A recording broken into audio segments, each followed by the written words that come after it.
I feel so full because I think the main thing is nobody can ever take away your freedom to love one another. And I think that's what I've heard here every single time, and with each speaker, that the freedom to love is something that no one can ever, ever take away from us. And I think sometimes we get mixed up because there's so many types of freedom. We heard all these various types of freedom this evening. There's freedom to, and there's freedom from. And sometimes it's the freedom from oppression, and sometimes it's the freedom to be who you want to be. And sometimes people say they can take away our freedom, like in this place. Everybody who resided in this place had their freedom taken away. But that's the freedom that other people can give you. But there's a freedom that only you can give to yourself. And that's the most important freedom of all. And they don't teach us about that. There's a freedom that I think we only, unfortunately, we only find this freedom through difficulty, through having difficulty in our life.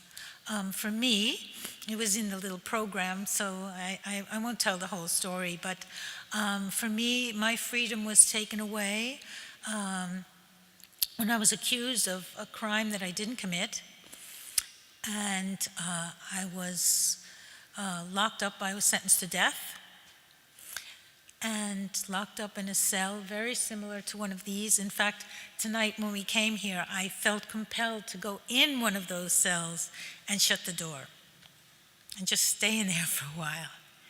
And strangely enough, as we were talking about it among ourselves, it felt kind of familiar. It didn't make me feel panicked. I kind of, oh yeah, I remember this, But the reason for that is because it was in one of those very cells that I found a freedom that I had never known before. And that was because all the other freedoms were taken away from me. I couldn't leave. I couldn't be with my loved ones. I had 2 young children. My son was 9. My daughter was 10 months old when this happened. I had my parents. I had a husband. And all of that was taken away. And I hadn't done anything. There was no reason for that to happen that I knew of. Maybe in some past life I did something really bad and it was my karma. That's the only thing I could figure out. And I wasn't even sure if there was God at that point in time because I couldn't understand how God could allow something like that to happen to me and my whole family. And yet, it was in that very place when I felt the most hopeless that I realized that I still had a choice, that I didn't have to see it the way they saw it, that I was locked up, prisoner, waiting for them to take my life. That in fact, while I still was living and breathing, I still was in charge of my life. I might not be in charge of my circumstances, but my life still belonged to me, and I could still choose what I wanted to do with it and how I would live it. So I couldn't leave the cell. I couldn't be with those that I wanted to be with. But within the circumstances that I had to work with, I could choose how I would live. And so I chose not to live in fear and anger and misery, which was my right. I was entitled. But it didn't serve me. That wasn't who I was, and that wasn't who I wanted to be. And so I decided that it was, instead of seeing myself as a prisoner and a victim waiting for my life to be taken, I decided that it was an opportunity for me to do my spiritual work, since I had no dishes to wash, I had no laundry to do, I had nobody to take care of, I didn't have to work. I was sentenced to death in the electric chair, so I got free electricity until that day. For the first time in my life, I had servants, because after all, yeah, they cooked for me, they served me my meals cold, but they did my dishes, they did my laundry, and so it was a perfect opportunity for me to do my spiritual work and make myself the best person that I could be while I was here. And so I turned my cell into a sanctuary, and I began to do yoga and meditation and prayer. And I even had the choice whether to believe there was a God or not. And I chose to believe in God because I chose to believe in hope rather than hopelessness. That's what they wanted me to believe. And so I actually found a freedom that I never knew before while I was sentenced to death, while they had supposedly taken my freedom away. And that realization has served me ever since. Of course, like every prisoner that was within these walls, I thought all they need to do is let me go. That's all I need, and set me free, and then my troubles are over. This is, that's what we all think. And then finally, one day, my sentence was changed from death to life, and things improved. My husband, unfortunately, his sentence was never changed, and he was executed, again, for something we didn't do.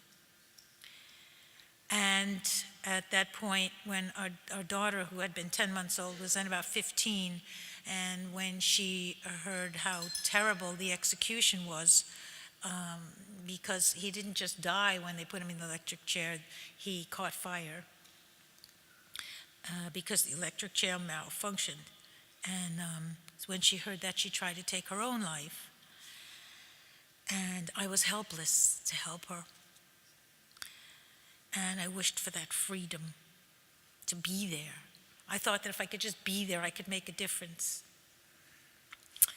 And so finally, about 2.5 years after his wrongful execution, with the help of lawyers who worked for free and friends who always believed in my innocence, I was released.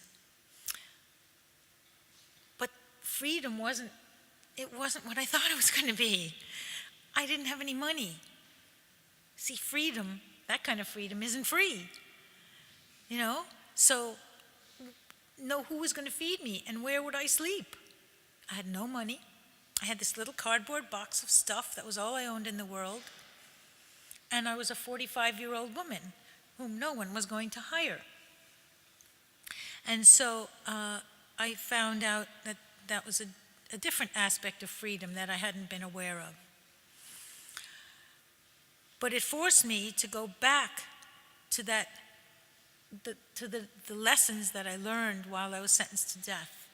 And that was that there's this kernel of freedom, this essence of freedom that only you can give yourself.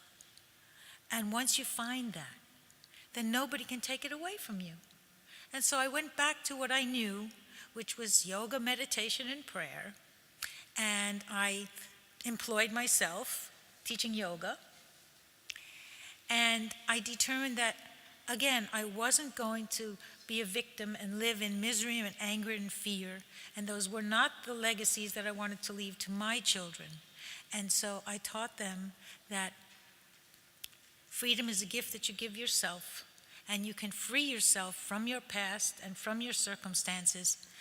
Not that you can change them, but you can change how you behave within those circumstances.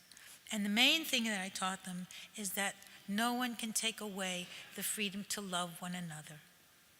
And I think that's the most important lesson that we've heard here tonight. And when I think about the people that not only were in these cells, but the people that were in the cells below us. There were cells below us where people were locked up, completely isolated from the world. And I feel sure that some of them found the same freedom that I did. And when they were taken out to be killed, and they wrote those last letters to their mothers and their wives and their children, that they had found that freedom. And I'm glad we got to share that with you here tonight. And I'd just like to leave you with another little song. It's the song that if you open up your heart and let your little light shine out of your heart, no one can extinguish that. This little light of mine, I'm gonna let it shine. This little light of mine, I'm gonna let it shine. This little light of mine, I'm gonna let it shine. Let it shine, let it shine, let it shine. And always remember that peace is the way and love is the answer.